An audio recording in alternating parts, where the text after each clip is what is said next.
May the 8th, 2026. Guys, in the last video, we talked about the Vera moment, and there was what Yima was told to build in ancient Turkey. It had that city, there's many of them, but that one held about 22,000 people. And he was told to dig it just like Noah was told to build the ark because there was a long winter coming. We've got the same thing happening here, and the other day we looked at it from the financial aspect of it and what AI was doing to the banks and some of the big techs. But guys, the anthropic onslaught is continuing right now. You've got some big companies getting into the game, and what they're finding is a lot of open systems. In other words, that are easily hacked, and they're finding them quicker than they can patch them.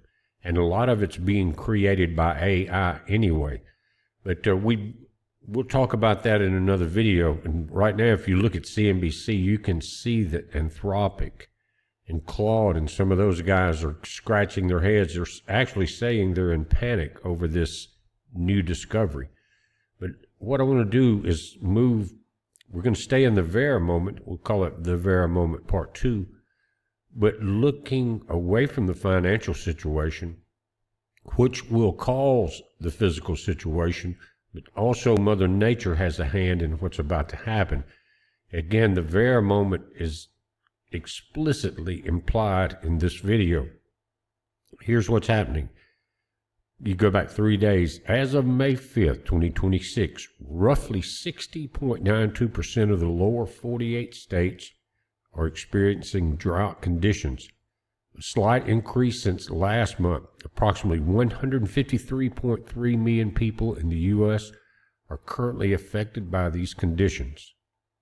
And guys, we've got areas that we're getting into drought situation, just like where we're at now in central Mississippi. But the last few days, including a few tornadoes, we've seen more and more rain, and that's helping somewhat, but I don't think it's going to be a deep soak.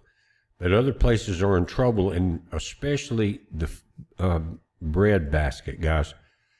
It says, while some areas have seen recent relief from heavy rainfall, others are facing significant degradation. Southeast and Deep South, this region remains a primary hotspot for the most intense drought conditions. You've got what's called the exceptional drought, a D4. It's particularly severe in Georgia, 33.3%, and Florida's 24.9%. Extreme drought, which is a D3, is widespread across South Carolina, 73.9%, North Carolina's 53.8%, and Louisiana is 50.2%. Again, we're talking about extreme drought. Some recent changes. There's been heavy rainfall, like I said here, over 2 inches, recently brought much needed relief to Mississippi and northern Alabama, though severe to exceptional conditions persist in many areas.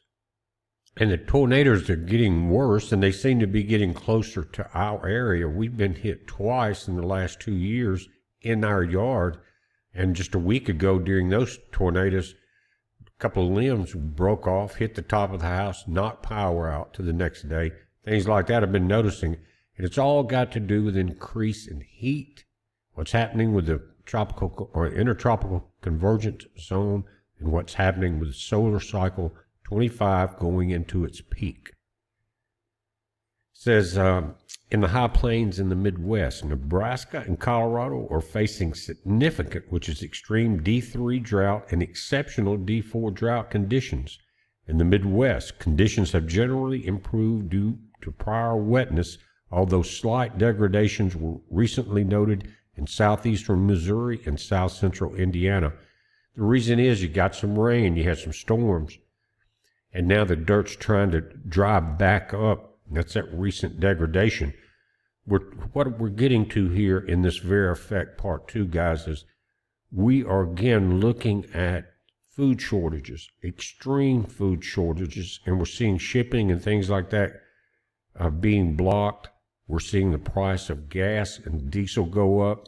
That's going to increase the price of food. But what we may be seeing now is a lack of food. Arizona has seen substantial degradation due to recent hot, dry weather, And because of what we're seeing with the increased solar cycle, guys, we're seeing even large amounts of rainfall dry out pretty quick.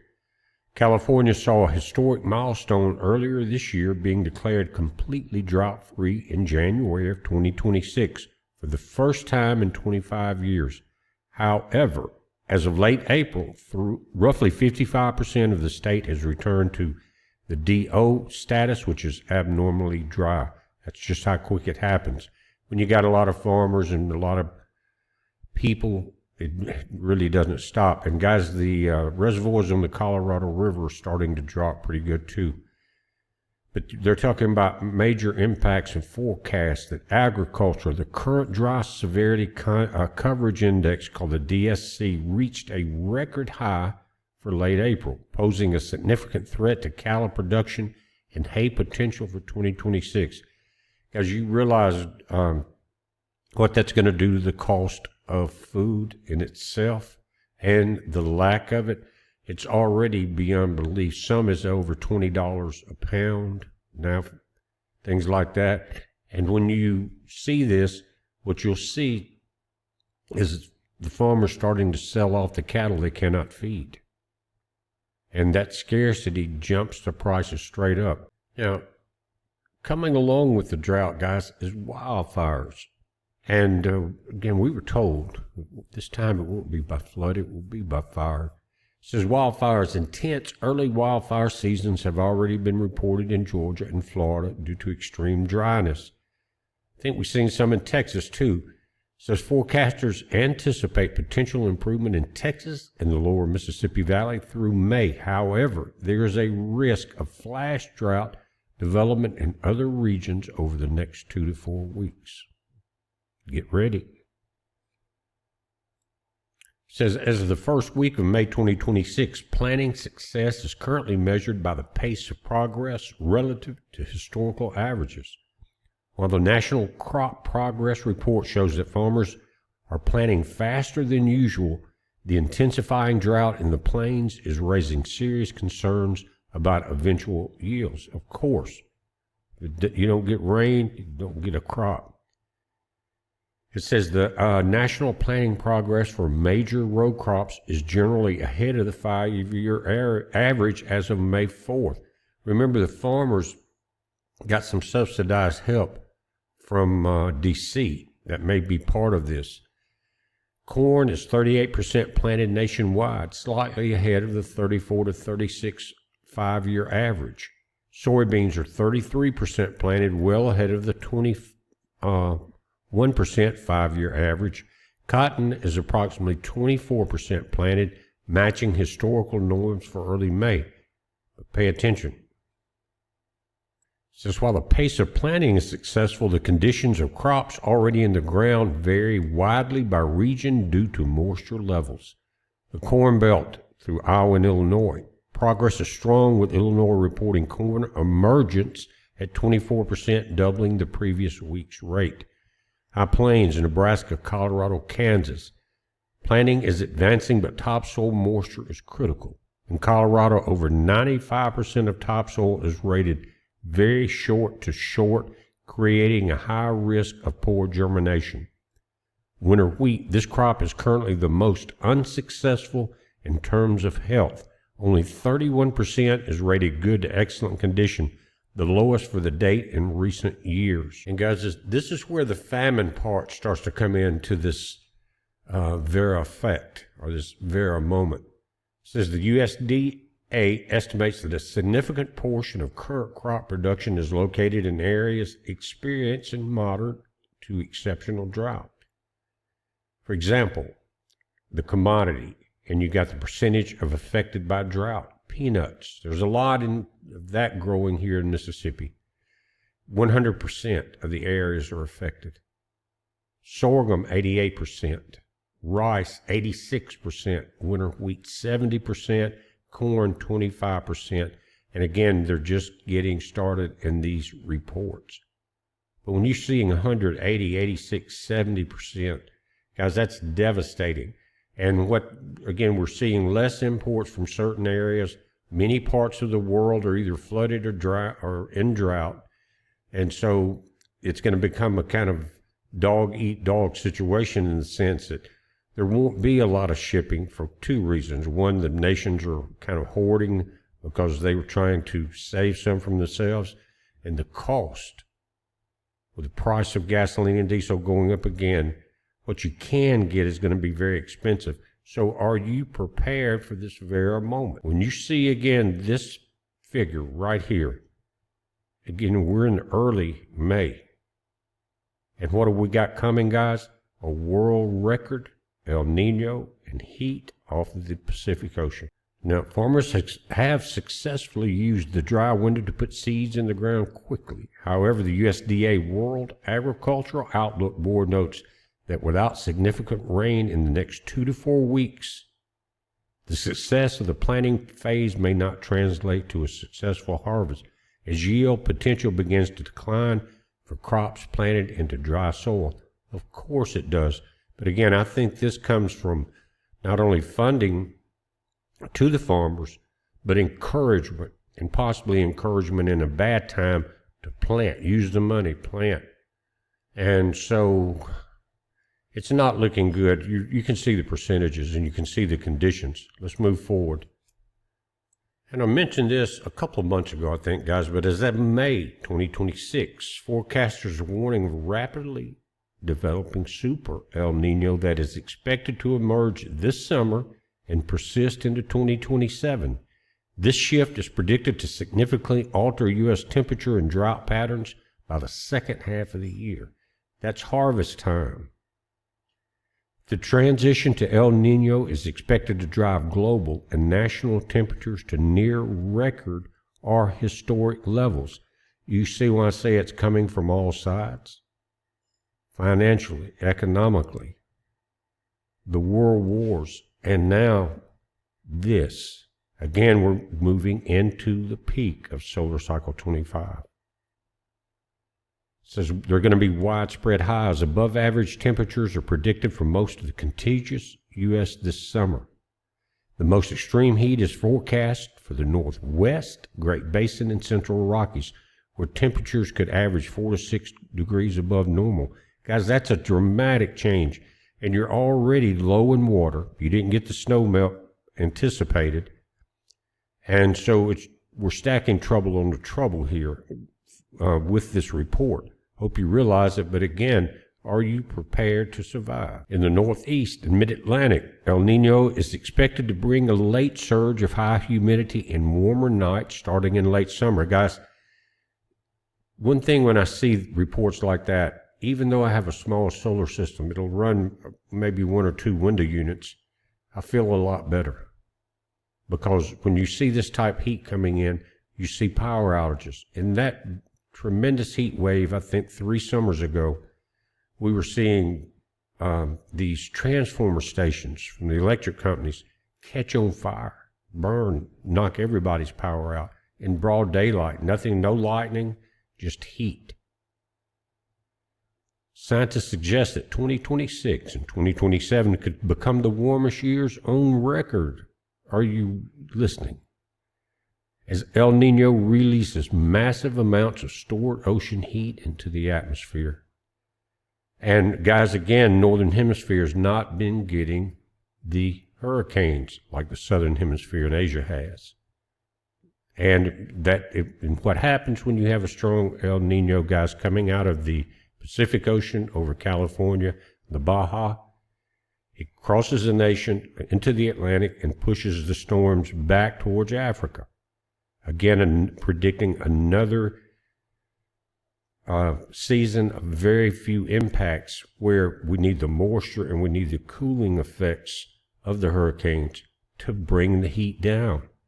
Doesn't look like it's going to happen. They're saying while El Nino typically brings wetter conditions to the southern U.S. in winter, its summer arrival can have more complex effects. Worsening drought in the west, intensifying drought and extreme heat are expected to dominate the Northwest and Northern California through the summer.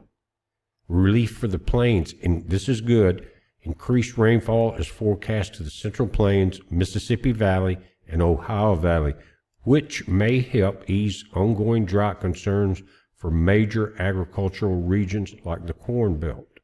And you can remember the graph, it shows that the corn situation was the lowest at 25% compared to peanuts and others much higher than that. So that will help that situation if what happened 3 summers ago doesn't happen again. We saw a high pressure set up over the nation. And the storms would come in from California and loop all the way up into Indiana and come back down over into the Carolinas maybe. But all of the central area, the rain just didn't exist. It was miserable. And I'm so glad that we're at least having some type of spring this year here in the South. Let me know how it's going, guys, in your area. Now, also, the North American monsoon in the Southwest may arrive slightly earlier, late June, but could be less consistent, bringing spurts of heavy rain followed by dry stretches. And guys, those spurts will always cause those desert flash floods. But that runs off. It says in the Southeast, Florida may see above average summer rain. Long dry stretches could actually intensify drought along the Gulf Coast and southern Appalachians before El Nino's wetter winter pattern fully takes hold. If it doesn't take hold good, you're not going to have the snowpack for 2027's runoff. It says the combination of super El Nino heat and existing drought is raising significant alarms for the 2026 wildfire season. Destructive fires are particularly feared in the Northwest and Great Basin due to the forecast for extreme heat waves and dry conditions. And guys, because of the snowfall from this past winter, they're saying the situation for the Colorado River reservoirs is currently critical, with major storage levels at or near historic lows following a winter of record low snowpack and an exceptionally dry spring. As of May 2026, the total system storage for the Colorado River Basin is approximately 34 to 36% of capacity. That's getting low. We saw this a few years back, but it's starting up again. And we saw the conflict like further south, when you get into Phoenix and those areas, they were granting building permits for these subdivisions without the approved water permits, which says, I think you have to prove before you build a subdivision or something like that, that you have enough water for 100 years. But greed took over and a bunch of places were built with no guarantee of water. And you've got, I think 40 million people they're dependent on water from the Colorado River Basin itself. Lake Powell, all of those are now dropping low again. Drought, heat is coming. Now, this is directly in line with the Vera moment. It says municipalities, cities like Phoenix have called for voluntary conservation, while LA cities have strict outdoor watering limits. Millions of customers across the West face potential power disruptions or higher costs if Glen Canyon Dam loses its ability to generate electricity. Again, you've got to have some kind of way to stay cool, even if it's in a cave.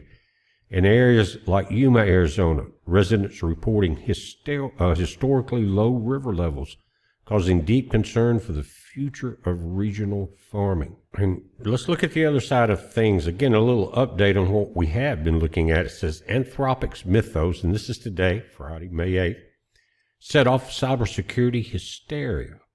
Now, mythos it's a word that can mean a system or belief, something like that, but Anthropic's Mythos set off in cybersecurity hysteria. Experts say the threat was already here. Again, we're looking at from two different sides, but both sides are coming together in a very tight situation. It says cybersecurity experts and AI researchers tell CNBC that perils revealed by Mythos are achievable using older models, including those from Anthropic and OpenAI. AI is accelerating how quickly these vulnerabilities are found, but companies they still take days or weeks to patch them, creating a widening gap that leaves systems exposed. And guys, what are we talking about? The patches, it takes days or weeks at a human snail pace when you've got AI moving at light speed. They're taking down the money changers. Let's look at a little bit deeper. We'll see a couple of the money changers that are being effective. It says, while Anthropic, OpenAI, and others are working to develop cyber defense capabilities, the initial advantage goes to offense, not defense, says the researchers. And like I said, guys, this is current. These things are changing fast. This is only a 3-hour-old article. It says Mythos has jolted executives and policymakers alike over concerns that a perilous new era of AI-enabled cybercrime may be near. When you turn it loose, that's what happens. Anthropic limited its release to a few American companies, including Apple, Amazon, J.P. Morgan Chase, and Palo Alto Networks, to reduce the risk that bad actors get their hands on it. That's what they said, guys, but what they did was give a head start in a race to those big four. And the other companies are being left out. Even with that precaution, the release has prompted the Trump administration to consider new government oversight on future models. Good luck. The monster has been released. Dr. Frankenstein is running for his life, and Frankenstein is trampling through the villages. And they are in panic. It's uncontrollable. Guys, and we talked about, again, the takedown of the money changers and the collapse of that system. Also from today, the AWS data center tied with Amazon. The outage hits trading on FanDuel and Coinbase. Recovery take hours. They're still working on it, by the way. But you're talking about money changers. FanDuel, you got gambling involved, Coinbase, digital networks. Mostly it's gambling. And it's part of the tables of the money changers. And their outage shut them down, guys. And I don't know how much or how many millions or billions of dollars was lost because of this attack, and more than likely by agentic AI. I don't know how much it cost them.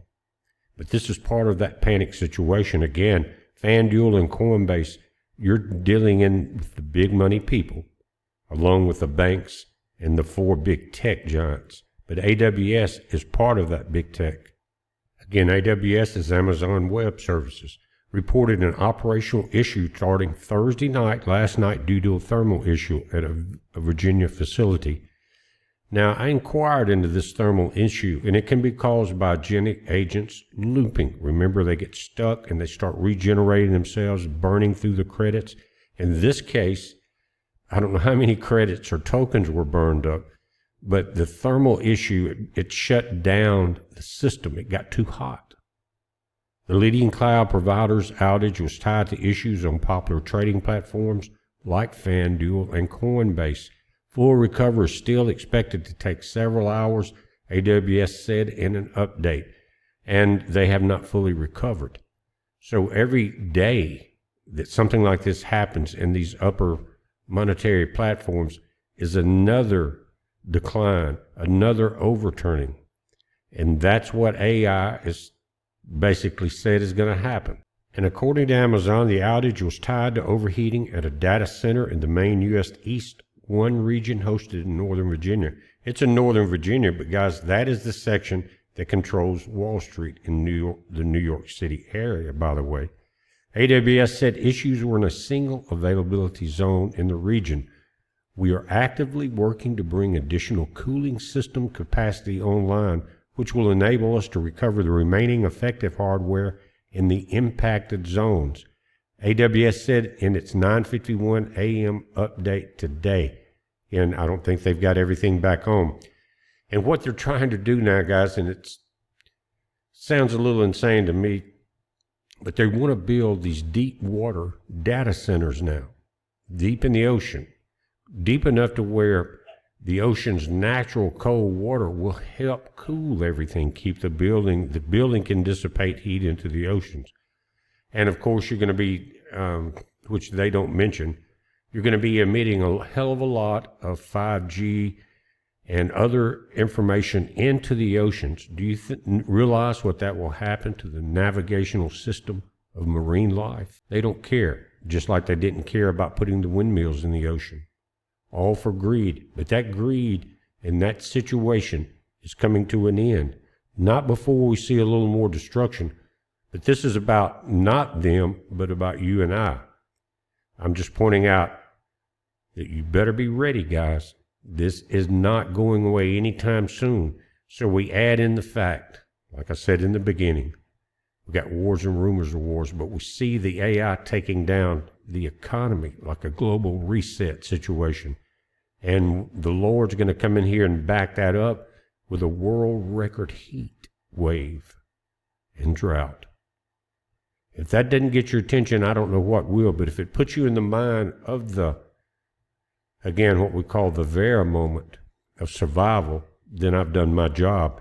And sometimes it doesn't sink in right away, I understand that, but just keep looking around, look at the prices, look at the availability, look at the water, look at the droughts, look at the forest fires.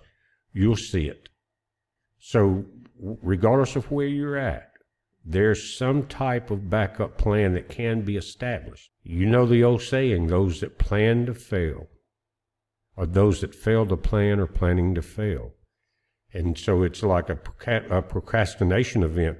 Well, I'll worry about it later. I don't feel like planning on it right now. Those are the ones that fail right there, because it's coming so fast that all of a sudden you're not going to have time to do anything about it, and you can start seeing the dominoes fall. So get in that state of mind. Again, this is about the physical body at this point. Yours, your family's, and the survival of it. So pay attention, start getting into the mode of backup food, some backup power, because if you're in Arizona in the middle of a heat wave and you don't have power, it's going to be pretty rough. It's rough here in Mississippi.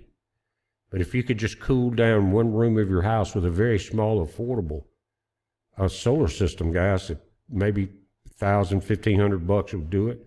Maybe a little less. If you just had that one room or living room or bedroom where you could go in and cool off with your solar panels like I do, then you can make it. Think about that. I'm not trying to sell you anything. Just trying to get you in the mood to, or in the mental frame to think about these things. It's, if some of you may have felt the urgency, like I have, tightening up a few things here and there, making sure everything's working right, making sure you've got your ducks in a row. It's an urgency moving forward, and I think it's the way that God tells his people to wake up, be prepared. Don't be destroyed for lack of knowledge, because the knowledge is there if you're not too lazy to look it up, and do something about it. But guys, we've been in here 30 minutes. I wanted to bring that a bit of information here about what's going to happen this summer. So again, the double whammy of economic problems, war, and world record heat and drought. You've got to be prepared now, guys. We are on the cusp of summer. Here in central Mississippi, I've been astonished that we've had any type of spring, because usually I thought that had ended forever. And right now, guys, it's overcast, a little rain, 69 degrees. And last year, we were probably in the 90s. So to me, it's a reprieve, giving this old body a little more time to prepare what I've got to do outside, make sure everything's okay. And it's a blessing to me. And you guys take advantage of it. Don't wait till it's unbearable to make a move. Start planning now. We're watching it, guys. You watch it. It's a heads up. Be safe, and God bless every one of you.